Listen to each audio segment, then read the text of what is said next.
अरे बबलू भाई, अंदर तो देखो, ड्राइवर नहीं है। गाड़ी अपने आप कैसे चल रही थी?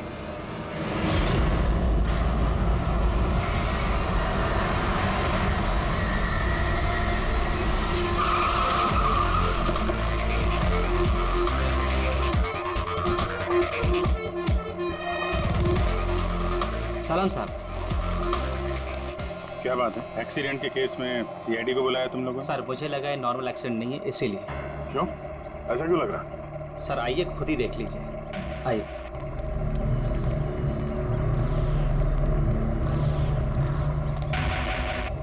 सर दरवाजा खुल नहीं रहा था, बड़ी मुश्किल से हमने खोला इसे।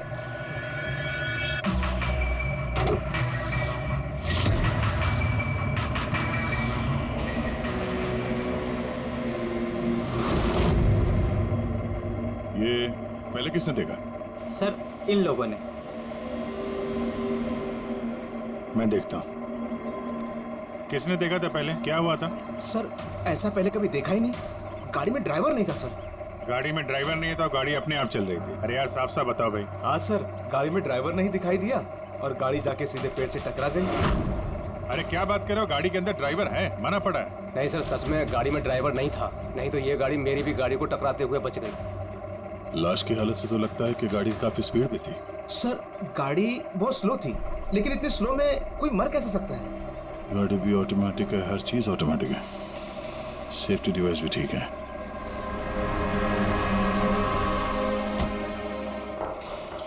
ये लोग तो बोल रहे हैं कि इन लोगों ने इसे ड्राइव करते हुए देखा ही नहीं। अच्छा, तो हो सकता है ये ड्राइवर पहले से घायल हो, जिसकी वजह से ये ड्राइविंग सीट से फिसल के स्टीयरिंग के नीचे जो जगह है वहां पे सरक गया और उसके बाद ही एक्सीडेंट हुआ। शायद इसीलिए नहीं दिखा होगा। कुछ पता चला कौन है? कुछ आईडी वगैरह? अरे हाँ, इसका नाम अमन है और उसका मोबाइल है पूरी तरह से टूट गया। और एक बात अभिजीत, ये गाड़ी ऑटोमेटिक है, ये देखो इंजन अभी भी ऑन है, ऑफ नहीं हो रहा है। हो सकता है जब ये एक्सीडेंट हुआ हो उसकी वजह से जो इम्पैक्ट हुआ उससे ये कार का कंप्यूटर क्रैश हुआ। यार ये लोग तो बोल रहे हैं कार बहुत स्लो थी जब टकराई। ऐसा इम्पैक्ट? कहीं कार के साथ कुछ छेड़छाड़ तो नहीं की गई? हो सकता है। ठीक है, गाड़ी को पुलिस गैराज भेजते हैं और इसको फोरेंसिक लैब। मैंने इस गाड़ी को अच्छी तरह से चेक किया है। इस कार को मॉडिफाई किया गया है, एक्स्ट्रा सेफ्टी फीचर्स दिए गए हैं। एक्स्ट्रा सेफ्टी फीचर्स जैसे कि? जो आम गाड़ियों में होता है उससे कहीं ज्यादा, जैसे कि एक्स्ट्रा एयर बैग्स, अच्छी क्वालिटी के शॉकअप्स, ज्यादा मजबूत कांच और अच्छी क्वालिटी के ज्यादा मजबूत सीट बेल्ट।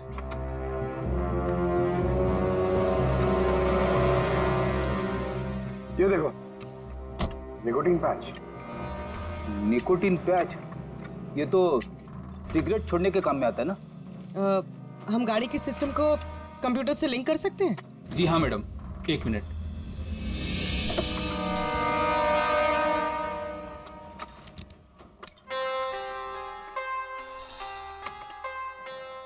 मैम, किसी ने सेटिंग चेंज किया है।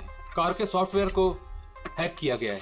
खिड़की के कांच से लेकर ब्रेक तक सब कुछ कोई और कंट्रोल कर रहा था। अगर सब कुछ कोई और कंट्रोल कर रहा था, फिर हादसे के बाद इंजन उसने बंद क्यों नहीं किया? टक्कर की वजह से कार का वायरलेस सिस्टम डैमेज हो गया था, इसलिए कार बंद नहीं हुई। गाड़ी को हैक किया गया? मतलब ये एक्सीडेंट नहीं है, ये तो मर्डर है।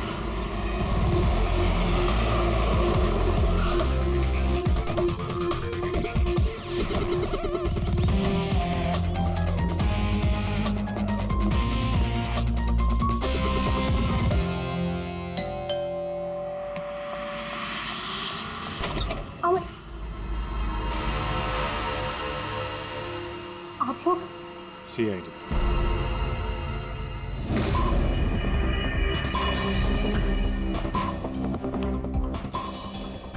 इस आदमी पर कोई टैंकर चढ़ गया था क्या? सारी की सारी हड्डियां टूट गई हैं। कोई टैंकर वैंकर नहीं चढ़ा था इसके ऊपर साउंड के। एक छोटा सा एक्सीडेंट हुआ था यार, छोटा सा, और वो भी किसी ने करवाया था। आपके पति अमन का एक्सीडेंट हुआ है और वो नहीं रहे। आपको कैसे पता? अमन को कार नहीं चलानी चाहिए थी, वो कभी कार नहीं चलाता था सर, क्योंकि उसे पता था कि छोटा सा झटका भी उसकी जान ले सकता है। पर आप लोग, मेरा मतलब है कि सीआईडी यहाँ पे। जी, क्योंकि हमें लगता है कि उनका खून हुआ है। खून? पर ऐसे कैसे हो सकता है सर? एक्सीडेंट से पहले तो अमन मुझसे फोन पे बात कर रहा था, हम दोनों फोन पे बात कर रहे थे कि अचानक फोन कट हो गया। मैंने बहुत ट्राई किया लेकिन फोन नहीं मिला। मैं समझ गई थी कि कुछ तो ठीक नहीं है। अमन कभी भी खुद गाड़ी ले जाकर इतना बड़ा जोखिम नहीं उठा सकता था। खुद ड्राइव नहीं करता है तो ड्राइव कौन करता है? सर, हमारा एक ड्राइवर है। कहाँ वो ड्राइवर कहाँ है अभी? उसकी तबीयत खराब थी इसलिए वो छुट्टी पर है। कहीं उस ड्राइवर ने तो कुछ गड़बड़ नहीं की गाड़ी में? नहीं सर, हमारा ड्राइवर बहुत ही भरोसेमंद इंसान है, वो ऐसा कभी नहीं कर सकता। पिछले 15 साल से वो हमारे लिए कार चला रहा है। सर, इसके शरीर पर 7 जगह हड्डियों के टुकड़े टुकड़े हो गए, 43 जगह हेयरलाइन फ्रैक्चर्स हैं और 21 जगह माइन्यूट फ्रैक्चर्स हैं। और हैरानी की बात तो ये है कि इसके पहले भी इसके शरीर पर बहुत सारे फ्रैक्चर्स हो चुके थे जो अब हील हो गए। बस इन हड्डियों के टूटने की वजह से इसके शरीर के नाजुक अंग जैसे हार्ट, फेफड़े, ये सब डैमेज हो गए और मौत भी शायद इसी वजह से हुई है। साळुंखे, ये जो निशान है स्क्वेरिश, ये कैसे निशान है? बस ये निकोटिन पैचेस के निशान है। इसके शरीर पे बहुत ज्यादा है। इसे सिगरेट पीने की लत थी और वो इसे छोड़ना चाह रहा था। Nicotine patches? अच्छा। और फिर यार अभी तारिका ने बताया कि इसके शरीर पर पुराने फ्रैक्चर्स के निशान भी हैं, बहुत सारे। ये पुराने फ्रैक्चर्स का क्या मतलब हो सकता है? अमन को ड्राइविंग तो आती थी ना? हाँ सर। तो फिर जोखिम किस बात का? अमन मेरे या आपकी तरह नहीं था सर। छोटे से छोटा झटका भी इसकी जान ले सकता था। ड्राइविंग की वजह से उसकी जान को खतरा था, इसीलिए हमने कार में भी काफी मॉडिफिकेशंस करवाई थी और ड्राइवर को भी कहा था कि कार आराम से चलाए। छोटा सा छोटा झटका भी उसकी जान ले सकता था? क्या मतलब, क्या कुछ था उसको? कोई प्रॉब्लम थी? सर, अमन का शरीर कमजोर था, नाजुक था। यार तू क्या कर रहा है साळुंखे? अरे तू ये बस ये ऑस्टियोजेनेसिस इम्परफेक्ट है। ऑस्टियोजेनेसिस इम्परफेक्ट मतलब ब्रिटल बोन डिजीज? एग्जैक्टली, भंगुर अस्थि रोग। मतलब इसकी हड्डियां भंगुर हैं। और इसीलिए बॉस, इसकी हड्डियों को अगर जरा सा भी झटका लगे तो चकनाचूर हो सकती है। 25 से ज्यादा बार उसके फ्रैक्चर्स हो चुके थे। हमेशा खतरा रहता था उस पे। मुझसे जितना हो सके मैं उसकी सुरक्षा का ख्याल रखती थी ताकि उसे कोई झटका ना लगे। घर में, कार में हमेशा उसकी सुरक्षा का ध्यान रखती थी। यहाँ तक कि जब अमन को पता चला कि सिगरेट पीने से हड्डियाँ कमजोर होती है तो अमन ने पूरी कोशिश की सिगरेट छोड़ने की। तभी इतने मामूली एक्सीडेंट से भी ये हाल हो गया था शरीर का। लेकिन वो अचानक गाड़ी लेके कहाँ गया था? सर, मुझे नहीं पता, लेकिन जब वो अकेला गाड़ी लेकर चला गया तो मुझे उसकी बहुत चिंता हुई और मैंने अमन को फोन किया। हेलो अमन। या बेबी बोलो। अच्छा, तो तुम खुद ड्राइव कर रहे हो। तुम्हें पता है ना तुम्हारा ड्राइव करना कितना ज्यादा खतरनाक है, लेकिन तुम मेरी बात सुनते तक नहीं। वैसे ऐसा कौन सा जरूरी काम था जिसके लिए तुम खुद गाड़ी लेकर निकल गए? ड्राइवर तक का वेट नहीं किया गया तुमसे? जरूरी था स्वीटहार्ट, लेकिन तुम परेशान मत हो, मैं गाड़ी आराम से ही चला रहा हूँ। अमन, मुझे ऐसा क्यों लग रहा है कि तुम मुझसे कुछ छुपा रहे हो? देखो सुप्रीति, मैं मानता हूँ कि मैं सारी बातें तुमसे शेयर नहीं कर पा रहा, लेकिन इसका मतलब ये नहीं कि तुम उल झेलुल बातें सोचने लग जाओ। है कुछ प्रॉब्लम्स, मैं उन्हें सॉल्व कर लूँ, फिर तुम्हें सब कुछ बता दूंगा। प्रॉब्लम्स? तुम अभी क्यों नहीं बता सकते मुझे? क्योंकि ये सब खतरनाक है, वो लोग बहुत खतरनाक हैं, मैं तुम्हें नहीं बता सकता। खतरनाक लोग? Oh no. अमन, हेलो। कौन सा प्रॉब्लम? और ये किन खतरनाक लोगों की बात कर रहे थे वो? कुछ पता है आपको? सर, मैं कुछ नहीं जानती। अमन की किसी से कोई दुश्मनी, कोई बिजनेस राइवलरी वगैरह? इस बारे में मुझे कुछ भी पता नहीं, लेकिन हाँ, मयंक और नेहा आपकी शायद कुछ मदद कर सकते हैं। मयंक और नेहा? ये कौन है ये लोग? मयंक पेशे से एक वकील है और अमन का दोस्त भी, और नेहा अमन की सेक्रेटरी थी। अच्छा, ये मयंक का ऑफिस कहाँ है? अमन सर का खून? आप मैं नेहा, अमन सर की सेक्रेटरी। लेकिन अमन की मौत तो एक्सीडेंट में हुई है ना? जी हाँ, मौत तो एक्सीडेंट में हुई है, लेकिन एक्सीडेंट अपने आप नहीं हुआ है। करिए बताइए कि आप दोनों मिस्टर अमन को कब से जानते हो, मतलब कब से काम कर रहे हो उनके साथ? सालों से। हम लोग साथ में काम ही नहीं करते थे, बल्कि बहुत अच्छे दोस्त भी थे। अमन की बीमारी की वजह से ज़्यादातर बिजनेस वगैरह मैं ही हैंडल करता था। और नेहा जी आप? सिर्फ मैं और मयंक सर ही तो थे, अमन सर का पूरा बिजनेस संभालते थे। वैसे बिजनेस क्या है उनका? इन्वेस्टमेंट का बिजनेस है। हम लोग अलग अलग कंपनीज में पैसे लगाते थे और जब वो कंपनीज में मुनाफा होने लगे तो अपना परसेंटेज वापस ले लेते थे। ऐसी 50 कंपनीज है जहाँ पर पैसे लगाए थे अमन में। किस तरह का कंपनीज में इन्वेस्ट करते थे? वैसे तो कई सारी कंपनीज में पैसे लगाए थे, लेकिन उनकी सबसे ज़्यादा दिलचस्पी 20-30 फार्मास्यूटिकल्स कंपनीज में थी।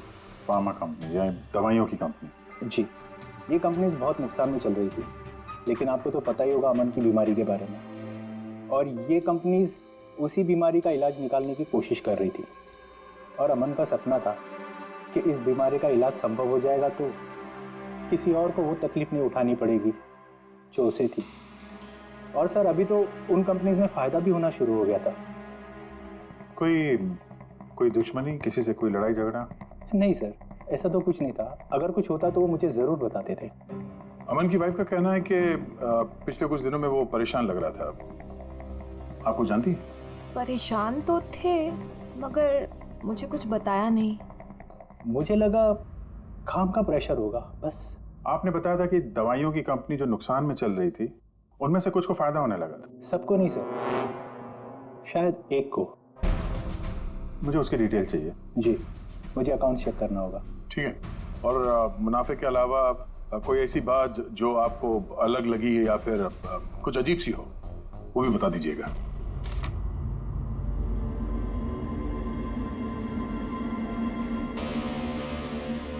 ये जादव है सर, अमन का ड्राइवर। काफी परेशान लग रहा है वो। देखते हैं।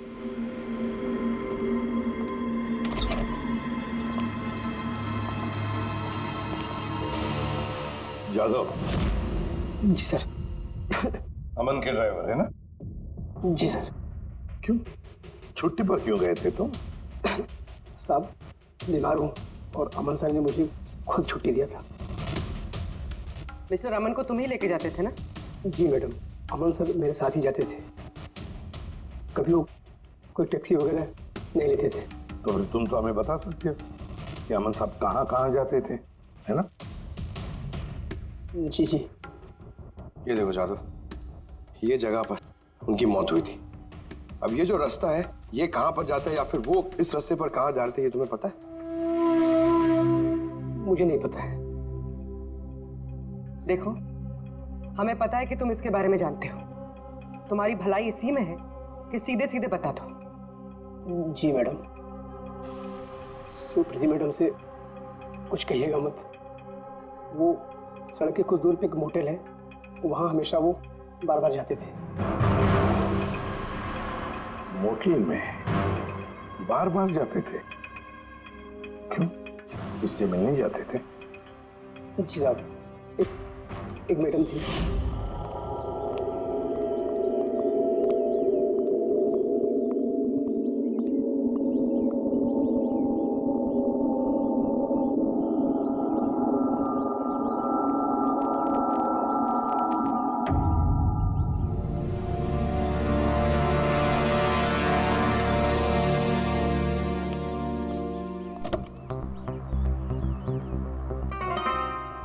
सुन जादव, ये जो कुछ भी तुमने देखा, इस बारे में किसी से कुछ मत कहना, सुप्रीति भाभी से भी नहीं, समझे? ओके? जी सर। मैडम थी। मतलब अमन का उस औरत के साथ चक्कर चल रहा था। जी छोटी मुंह बड़ी बात, साहब छुप छुप के उस मैडम से अगर मिलते थे तो इसका मतलब तो यही निकलता है। अमन उस औरत से मिलने जा रहा था जब यह हादसा हुआ। तो हो सकता है वो औरत अब भी वहीं पर हो, उसी मोटल में। चलकर मिलना पड़ेगा इस औरत से।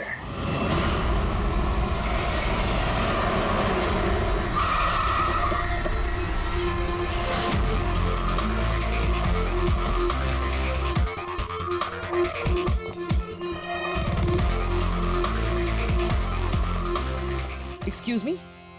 Yes madam, how can I help you? हम किसी से मिलने आए हैं। लेकिन आप लोग हैं कौन और किससे मिलना है आप लोगों को? हम लोग सीआईडी से। ये आदमी, ये आपके मोटेल में आता जाता रहता है? हाँ मैडम। किससे मिलने आता है? हमारे होटल के रूम नंबर 305 में एक मैडम रुकी हुई है, रूही। वो उनसे अक्सर मिलने आता रहता है। 305? यस सर, वो अभी चेकआउट करने वाली है। ये रूही हाथ से निकलनी नहीं चाहिए। कहाँ से जाना है? सर यहाँ से लेफ्ट। पंकज स्टेयरकेस से जाओ, हम दोनों लिफ्ट से जाते हैं।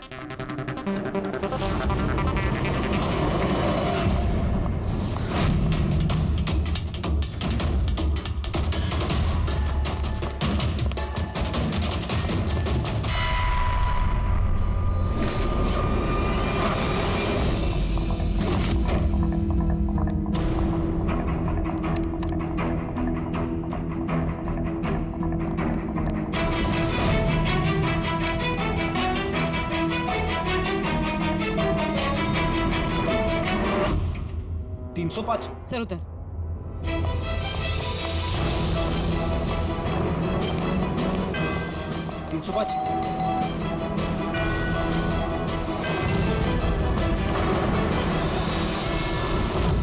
रूही? नो। रुको। पूर्वी! रूही, मुझे मत मारो, प्लीज। रुको। रूही, रूही, रूही, रूही, रूही, रुको, रूही।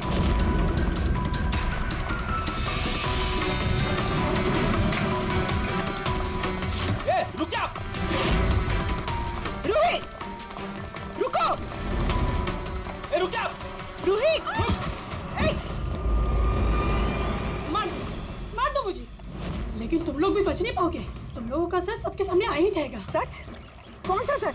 मैं सब जान चुकी हूँ तुम लोगों के बारे में, सब जान चुकी हूँ। क्या बोल रही हो तुम? तुम्हें ऐसा क्यों लगता है कि हम तुम्हें मारेंगे? आओ। कौन सा सच? रूही, हम सीआईडी से। सीआईडी? चलो मान लिया रूही कि तुमने कुछ नहीं किया, लेकिन अगर तुमने कुछ नहीं किया तो वहां से भागी क्यों? मुझे लगा कि ये लोग मुझे मारने आए हैं। इसका मतलब कोई है जो तुम्हें मारना चाहता है? जी, वही लोग जिन्हें हम एक्सपोज करने वाले थे। उनके खिलाफ हमारे पास सारे सबूत थे। कौन लोग और कैसे सबूत? हाँ, बताओ।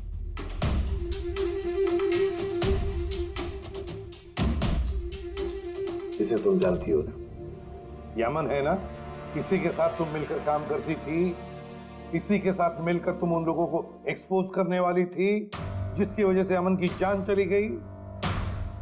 देखो रूही, अब शायद तुम्हारा नंबर है, वो लोग तुम्हें मारेंगे। सर मैं मरना नहीं चाहती, मैं मरना नहीं चाहती सर। तो फिर बताओ जल्दी, कौन लोग हैं वो? उनका राज छुपाने से वो तुम्हें छोड़ेंगे नहीं। सर,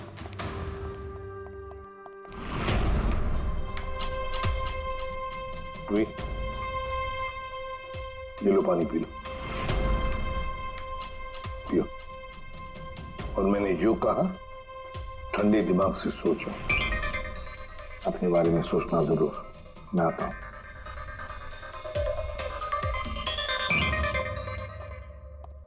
घबराई हुई है, डरी हुई है। लेकिन अब डरने की क्या जरूरत है सर? अब तो सीआईडी के पास है वो। लेकिन सर वो हम पे भरोसा नहीं कर पा रही। थोड़ा वक्त लगेगा।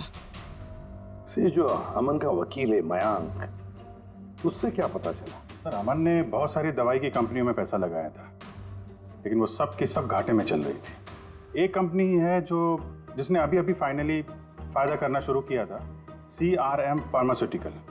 और सर ताजुब की बात यह है कि अमन ने पिछले हफ्ते ही इस कंपनी के साथ जितने भी डीलिंग्स है वो सब तोड़ दिए, और मयंक भी इस बात से काफी हैरान था। वही तो समझ में नहीं आ रहा है कि इस अमन ने जब ये कंपनी लॉस में जा रही थी तब उसके साथ तो डील नहीं तोड़ा, और जब ये कंपनी प्रॉफिट कर रही है तब डील तोड़ने जा रहा है। और सर वो मयंक से कभी कोई बात छुपाता नहीं था, उसने ये बात मयंक को बताई भी नहीं। हाँ सर, मयंक ने उसका भरोसा तोड़ दिया होगा सर। आओ जरा रोही, CRM फार्मास्यूटिकल्स के साथ जो अमन की डील थी वो तुम्हारी वजह से कैंसिल हो गई है ना? वरना उसके पास ऐसी कोई वजह तो थी नहीं। अब सच सच बता दो कि डील तुमने क्यों तोड़वाई? क्योंकि उसने मेरे भाई का खून किया। भाई का खून? सर, मैं जिस शहर से आई हूँ उस शहर में बहुत पोल्यूशन है। मेरे भाई को पोल्यूशन से बहुत एलर्जी थी, उसे सांस लेने में बहुत तकलीफ होती थी। वो तो सिर्फ दवाइयों पर ही जिंदा था। एक मिनट, और वो दवाइयाँ थी CRM फार्मास्यूटिकल कंपनी की, हैं? जी सर, और सबकी सब नकली थी। मेरे भाई के ऊपर कोई असर ही नहीं कर रही थी, और ये बात हमें बहुत लेट पता चली और मेरे भाई की जान चली गई। तुम्हें कैसे पता चला कि वो दवाई नकली थी? सर, मैं खुद एक प्राइवेट कंपनी में केमिस्ट हूँ। जब ये दवाइयाँ मेरे भाई पर असर ही नहीं कर रही थी तो मुझे शक हुआ कि क्या बात हो सकती है। तो मैंने उन दवाइयों को खुद से टेस्ट किया और मेरा शक बिल्कुल सही निकला। सारी दवाइयाँ नकली थी। नकली थी मतलब? सर, हर एक दवाई एक खास केमिकल से बनती है, और जिस दवाई की मेरे भाई को जरूरत थी वो केमिकल तो उस दवाई में था ही नहीं, जिसकी वजह से वो दवा उस पर असर भी नहीं कर रही थी। और अमन इस कंपनी में एक इन्वेस्टर था। जी सर, इसलिए मैं उससे मिलने भी गई थी, लेकिन वहां जाके पता चला कि इसमें तो उसका हाथ है ही नहीं, और उसने मुझसे प्रॉमिस किया कि वो मेरी इसमें मदद करेगा। अरे सर, आप यहाँ कैसे? कोई काम था क्या? हाँ, ये मेरी असिस्टेंट रूही है। हेलो। इसे देखना था कि दवाइयाँ कैसे बनती हैं। देख सकते हैं? कैसी बात कर रहे हैं सर? आपको कैसे मना कर सकते हैं? आइए मैं दिखा देता हूँ आपको। एक काम कीजिए, आप मेरे साथ बॉस के यहाँ चलिए, रूही अपने आप देख लेगी। रूही तुम जाओ। मैं आप आइए। एक मिनट सर, ज्यादा आगे मत जाना, आप यहीं तक देखना। आइए सर, मैं लेकर चलता हूँ। आप आइए। आइए सर।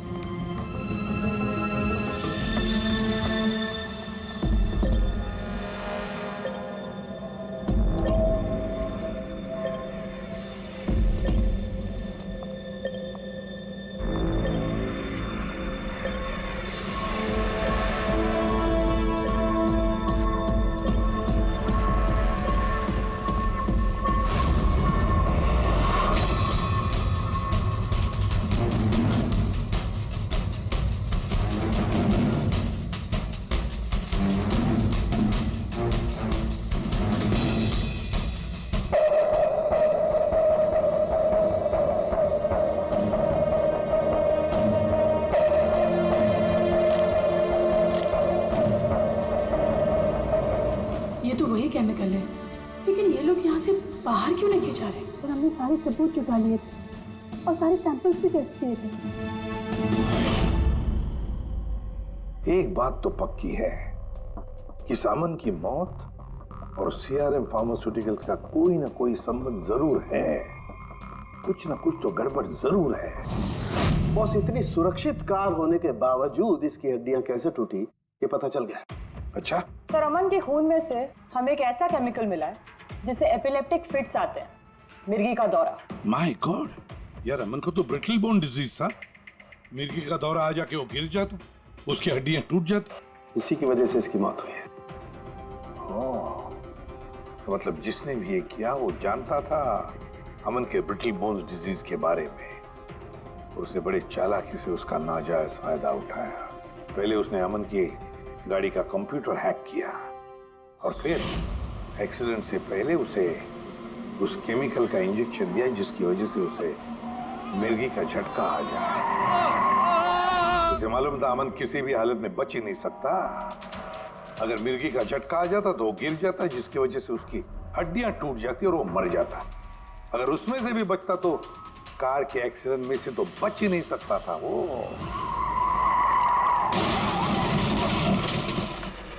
समझ कि मिर्गी का दौरा पड़ने वाला जो ड्रग है कितनी देर बाद असर करता है? बस कुछ घंटे तो लगते हैं। मतलब ये ड्रग अमन को एक्सीडेंट से कुछ घंटे पहले ही दिया गया था। सर कहीं ऐसा तो नहीं कि किसी ने इसे नींद में इंजेक्शन दे दिया हो सकता है। बस एक काम करते हैं, इस अमन की बॉडी को फिर से एक बार अच्छी तरह से चेक करते हैं, देखते हैं कहीं कोई इंजेक्शन का निशान तो नहीं है। तारिका? Yes sir. अच्छा साहब की सीआरएम कंपनी की नकली दवा के बारे में क्या पता चला? बॉस उन नकली दवाइयों में एम्फेड्रिन नहीं है। ओह, मतलब रूही सही कह रही थी। सर ये कुछ केमिकल्स की लिस्ट है जो सीआरएम कंपनी ने पिछले महीने मंगाई थी। माय गॉड बॉस, इसमें तो वो केमिकल सबसे ज्यादा मात्रा में जो सीआरएम की दवाई में होना चाहिए था, 500 गैलन। 500 गैलन तो बहुत बड़ी गड़बड़ है, बहुत ही बड़ी गड़बड़ है। पंकज, अभिजीत और दया से कहो कि सीआरएम कंपनी में जाओ और वहां से मुझे फोन करें। और फ्रेडी, तुम और पूर्वी अमन के घर जाओ और पता लगाओ एक्सीडेंट के दिन अमन से कौन कौन मिलने आया था। इंजेक्शन? सर अमन तो इंजेक्शन से बहुत डरता था। ऐसा हो ही नहीं सकता कि वो खुद को इंजेक्शन लगा ले। अपने आप नहीं लगवाया होगा तो किसी डॉक्टर से लगवाया होगा। नहीं सर, अमन तो इंजेक्शन के नाम से कोसों दूर भागता था और उसकी हेल्थ बिल्कुल ठीक थी। अगर कोई भी प्रॉब्लम होती तो वो कम से कम मुझे बताता। किसी और से नहीं लगवाया, खुद नहीं लगाया, तो फिर वो केमिकल उसके खून में पहुंचा कैसे? अच्छा बता सकती है, घर से निकलने से पहले अमन किस किस से मिला? मयंक और नेहा आई थी उससे मिलने। और हाँ मैम, एक आदमी आया था अचानक से, जसवंत। जसवंत? ये जसवंत कौन है? जी जसवंत सीआरएम कंपनी का सीईओ है और अमन ने उसकी कंपनी में पैसे इन्वेस्ट किए थे।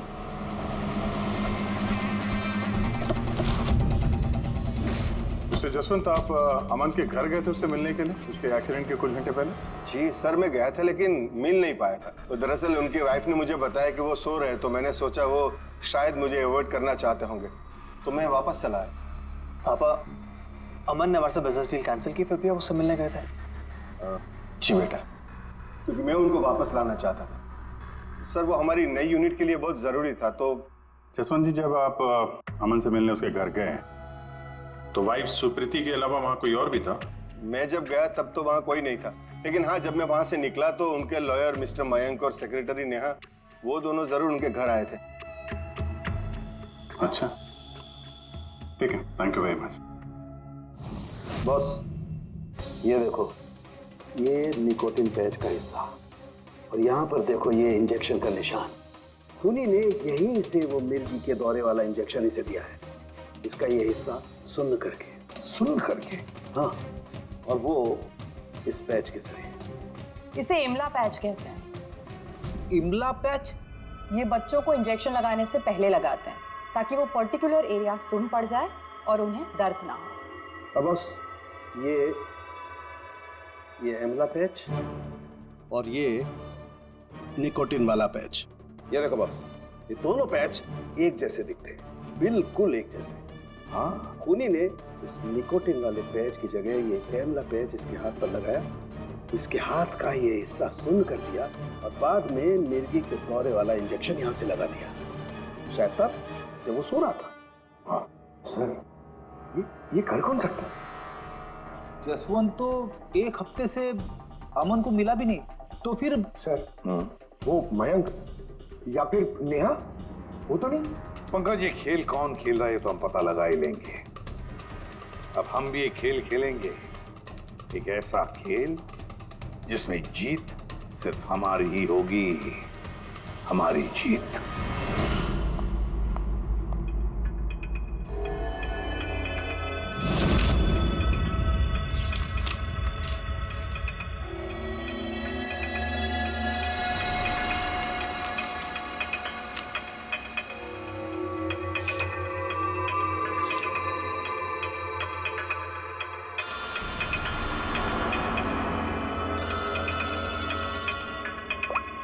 हेलो, मेरा कुरियर तो तुम तक पहुंच गया होगा। कौन है तुम? और ये सब मुझे क्यों भेजा है? तुम लोगों ने अमन को तो मार डाला, लेकिन तुम लोग मुझ तक नहीं पहुंच सकते। अगर तुम लोग चाहते हो कि मैं अपना मुंह बंद रखूं, तो मुझे 5 करोड़ रुपए देने होंगे। ये क्या बकवास कर रही हो? मुझे इन सब के बारे में कुछ नहीं पता। वो तो जब ये सबूत पुलिस तक पहुंच जाएंगे तो तुम्हें खुद ब खुद पता चल जाएगा कि मैं क्या कह रही हूँ और क्या बोल रही हूँ।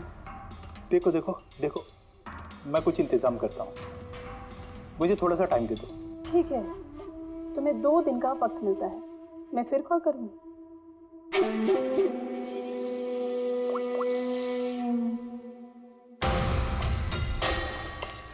तो मास्टरमाइंड ये मयंक है।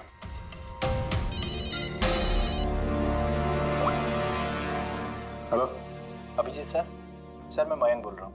सर मुझे एक कोरियर आया और एक लड़की का फ़ोन भी आया और उसने मुझसे 5 करोड़ रुपए मांगे, तो मैंने सोचा ये बात आपको बता दूँ। नहीं, बहुत अच्छा किया तुमने, मैं देखता हूँ। Thanks. Thank you so much. Mayank का फ़ोन था। उसने उस कुरियर रूही के बारे में बताया सर। उसने ये भी कहा कि उसने जानबूझ के समय मांगा ताकि हम इस तक पहुँच सके। तो ये मयंक नहीं बल्कि कोई और ही है।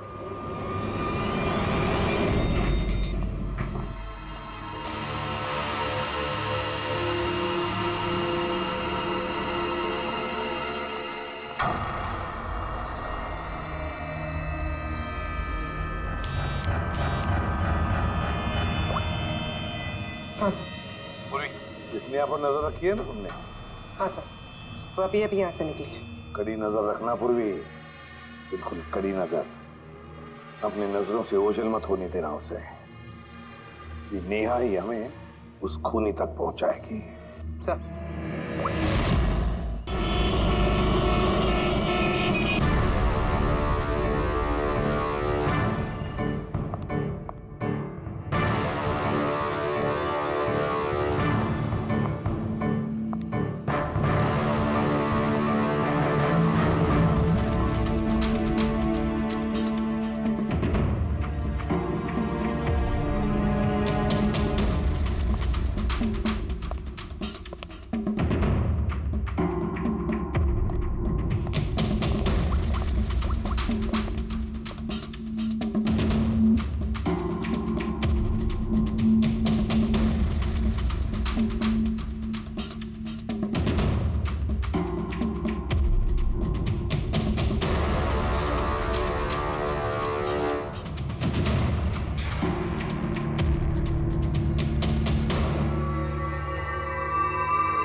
सर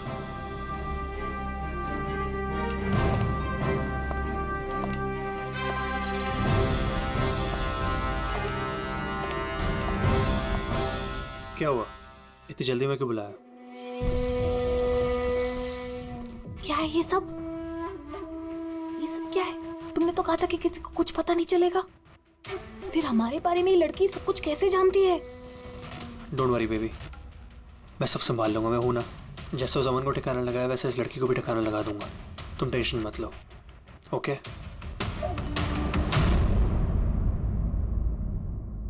पहले हमसे तो निपट लो। You are under arrest, Mr. Ashwin.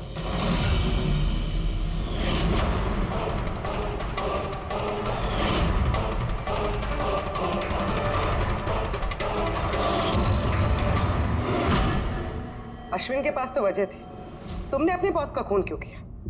हम दोनों एक दूसरे से प्यार करते हैं। जब मुझे पता चला कि अमन सर सीआरएम फार्मास्यूटिकल की जांच कर रहे हैं, तो ये बात मैंने अश्विन को बता दी ताकि वो लोग अपनी गलतफहमियां दूर कर सके। लेकिन इसने तो अमन को ही दूर कर दिया, क्यों अश्विन? मैं जानता था कि अमन को कुछ समझाने का कोई फायदा नहीं होगा, वो तो हमें जेल भिजवा के ही रहता। तुमने मेरे भाई को मारा, अमन का खून किया और ना जाने कितने मासूमों की जान ली होगी तुमने अपनी इन नकली दवाइयों से। सच में बहुत घाटा हो रहा था, नुकसान पे नुकसान हो रहा था। डैड नहीं मानते, इसलिए उनको बिना बताए मैंने केमिकल्स को नॉर्थ इंडिया के प्लांट में भेजना शुरू कर दिया। उससे हम नशा बनाते थे, थोड़ा प्रॉफिट हो ही रहा था कि अमन ने सारा खेल बिगाड़ दिया। सिर्फ फायदे के लिए दवाइयों की जगह पे तुम ये जहर बनाने लगे थे, हाँ? मुझे कंपनी की हालत पता थी, मैंने अमन सर को अश्विन से मिलाया था ताकि वो कंपनी में इन्वेस्ट करके उसे टूटने में बचा सके। और अमन खुद को तुम लोगों से बचा नहीं पाया। ये सब कुछ मैंने अपने प्यार के लिए किया, मेरे अलावा कोई ये कर नहीं सकता था क्योंकि वो अपने निकोटीन पैच मुझे से मंगाते थे।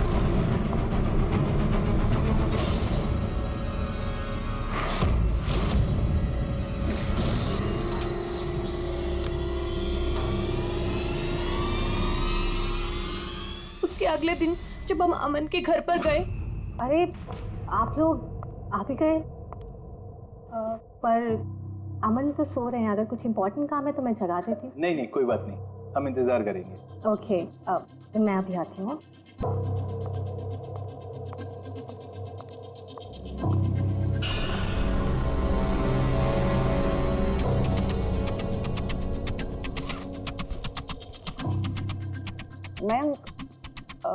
मैं जरा वॉशरूम होकर आऊँ?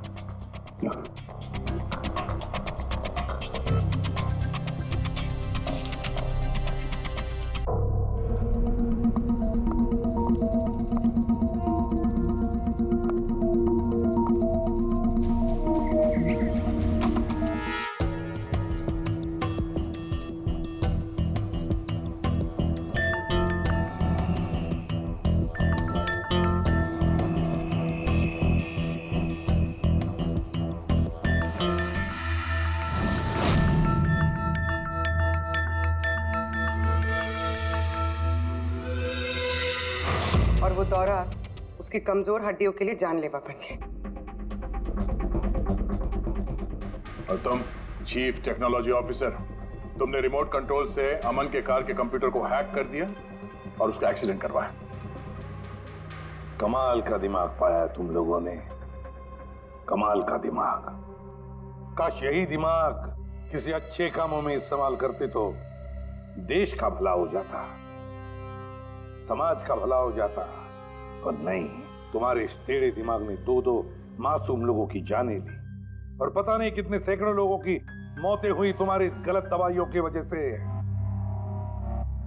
तुम्हें तो कड़ी से कड़ी सजा होगी, शायद फांसी होगी तुम्हें।